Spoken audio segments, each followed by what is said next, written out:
Hello guys, আসসালামু আলাইকুম। Welcome to my YouTube channel Nayan bike vlog. Hopefully সবাই ভালো আছেন। এই সামনে শেখ হাসিনা সেতু, এটা মোহাম্মদপুর মাগুরাতে। আর আমি যে পাশে আছি এখন, এটা হচ্ছে ফরিদপুর। আর সামনে ব্রিজের ওই পাশেই হচ্ছে মাগুরা।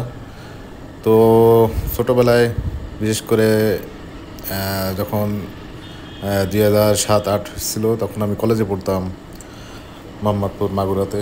তখন এই পাশে আসার খুব ইচ্ছা ছিল, বাট আসতে পারতাম না, কারণ নদী মোটামুটি বড় ছিল আর এভাবে সবসময় আসা যেত না। বাট এই ব্রিজটা হওয়ার কারণে, শেখ হাসিনা এই ব্রিজটা হওয়ার কারণে দুই জেলা মানুষের, মাগুরা এবং ফরিদপুর মানুষের ভিতরে একটা বন্ধন তৈরি করে দিছে। অর্থাৎ যাতায়াত এখন সহজ হয়ে গেছে। এই ব্রিজে থেকে এখন খুব সহজেই যাতায়াত করা যায় এই পাশ ওপাশ করে। তো ঢাকা থেকে যারা আসে তারা সতর্ক হয়ে মনে করেন এই পেজে ঢোকে, বিশেষ করে বাসগুলোও ঢোকে পেজ দিয়ে। আমি এই পেজে যাই মাঝে মাঝে।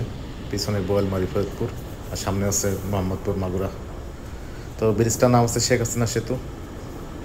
ব্রিজটা অনেক সুন্দর করছে, কয়েক বছর হয়েছে করছে এটা। তো দেখেন, এটা মোটামুটি ব্রিজটার কারণে আর কি সবাই এখানে আসে, ঘুরতে আসে। আর এই ব্রিজের দুই পাশে মেলা হয় প্রতি বছর, এবং ঘোড়া দৌড়ও হয়। তো আপনারা চাইলে আসতে পারেন এখানে।